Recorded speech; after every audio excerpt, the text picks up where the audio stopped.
This is Trains and Destinations, and today I'm going to be doing another unboxing video of a laptop. In the previous video I unboxed a Google Pixelbook. If you're wondering what happened to that laptop, I did sell it. I ended up not really liking it, so I did sell it. As I mentioned in that video, I got that laptop for free through a rewards program from my dad or whatever. I don't want to get into it, but anyway, I did sell the laptop. I don't have the Pixelbook anymore. And so today I'm going to be checking out this laptop. This is an Acer. Obviously you can see it's an Acer. But specifically, this is the Acer Spin 1. So you look at the back, you know, not much to talk about here. Now as far as the specs go, the specs are pretty decent. So this has Windows 10 in S mode, which that is a little annoying. I don't know why they ship laptops with Windows 10 S mode, especially because, I mean, come on, everybody uses Google Chrome over Microsoft Edge. You know, some people, if you're a gamer, you're going to download Steam. So I don't get why Microsoft is pushing Windows 10 S. If you're in a school setting, it makes sense, or if this is for a child, I get it, but I don't know. Windows 10 S is pretty useless, but the rest of these specs are pretty good for what it is. This has an Intel Pentium N5000 processor. It is an 11.6-inch display, 4 gigabytes of RAM, and 64 gigs of eMMC storage, along with 802.11ac Wi-Fi. Now, that is good. Now, price-wise, I paid $200 for this. I got this on sale at Best Buy. Sorry, not Best Buy. I got this on sale at Staples for $200. I only said Best Buy because I usually look for laptops or other electronics at Best Buy, but Staples sometimes can come through a good deal. So I got this at Staples for only $200, and I think for what I got, it is a good deal. Having 64 gigs of storage is very nice. For so long, a lot of cheap laptops have had only 32 gigs of storage, and trust me, it is a pain having a laptop with only 32 gigs of storage. So as I open up the box here, as you can see, there's not a lot to look at. This is a pretty small box, going with the fact that this is a small laptop. So when you open it up, you get your little bit of paperwork that's honestly kind of useless. So got questions, and then this just kind of tells you about Windows 10 S, essentially. So yeah, but as you can see, that's it. Usually Acer would give you, I know in the past Acer would give more paperwork than that, but it's nice that they've reduced the amount of paperwork. And now let's unbox the power adapter. And I'm very happy about this power adapter because this is a simple, one-piece power adapter, which makes it very easy. It means it'll be very easy to plug this into a wall, very portable. It'll make it a lot easier to charge the laptop versus if your power supply were in, say, the middle of your charger. And I'll show you a quick example. So this here is an old school charger. So you have your power cable here, power supply here in the middle, and this was really annoying because say you plug in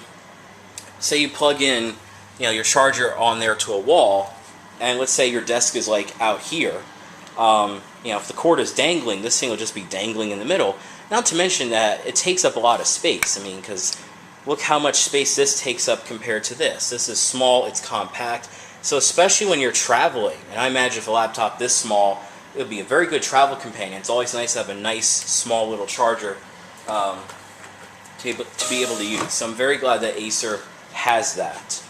And otherwise, that's it. So now let's go ahead and I'll pull out the laptop. Alright, so I removed this little flap here. Let's go ahead and take out the laptop.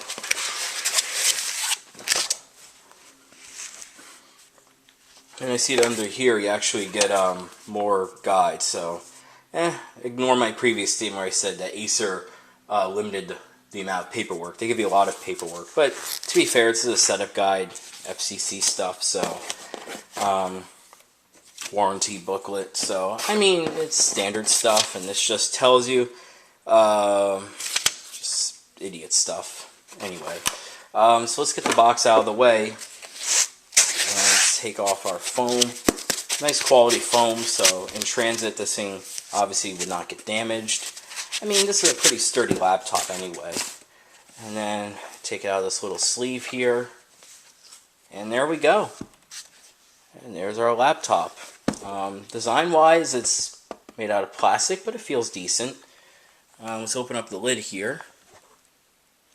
Oh yes, it actually looks pretty nice. Take off this. Yeah, this looks pretty nice, actually. I like the design.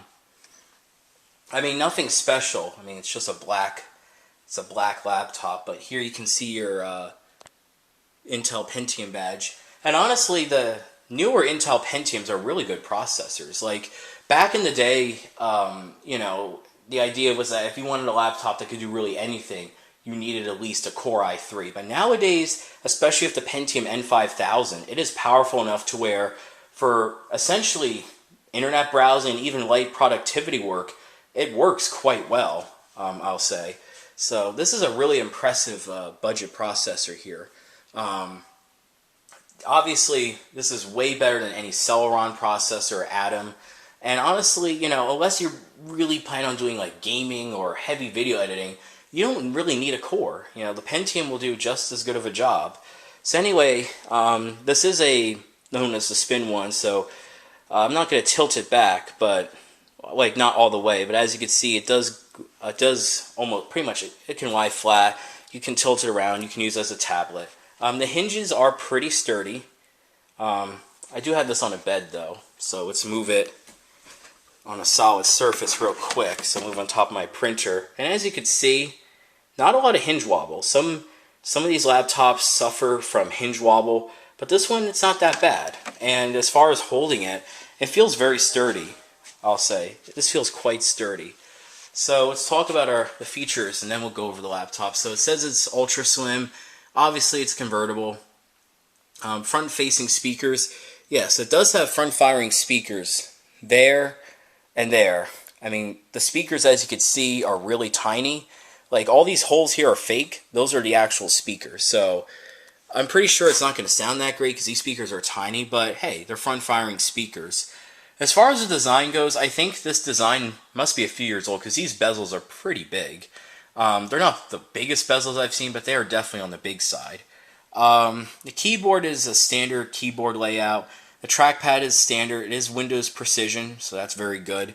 Because frankly, any laptop that does not have Windows Precision drivers is frankly crap. It also says up to 10 hours battery life. I'll see how that is. Now, as far as ports go, as you can see, it is a thin laptop. It's not super thin, but it is pretty thin. So you got your, I think that's where you put your charger in. You got a full-size HDMI, USB 3.0, and micro SD card reader, so please be aware of that. This will not take full-size SD cards. And on the other side, you have your power button, headphone jack, and USB 2.0 port. It would have been nice if they had both USB 3.0 ports, you know. I feel like this is a somewhat silly area to do cost cutting, but oh well. But yeah, that's it. There's actually not a lot of ports. There's only 2 USB ports, headphone jack, and HDMI, and micro SD card reader, so not a ton of ports here. But anyway, I think pretty much that's all there is to say. Let's check out the trackpad really quick. It feels nice. Has a pretty decent click. Like, it's not the most expensive feeling trackpad in the world, but it looks like it will get the job done. And the layout is pretty standard. What I do like about this is the fact that these modern Acers, your brightness controls and volume controls are at the top. On older Acers, the volume and brightness controls were here on these arrow keys, and you would have to hit the function key in order to make these work, and it was pretty annoying. So I'm glad modern Acers don't have that issue. So definitely some improvements here, and if I decide to make a future video on this, you know, I'll let you guys know how this turns out. But anyway, thanks for watching this unboxing of the Acer Spin 1.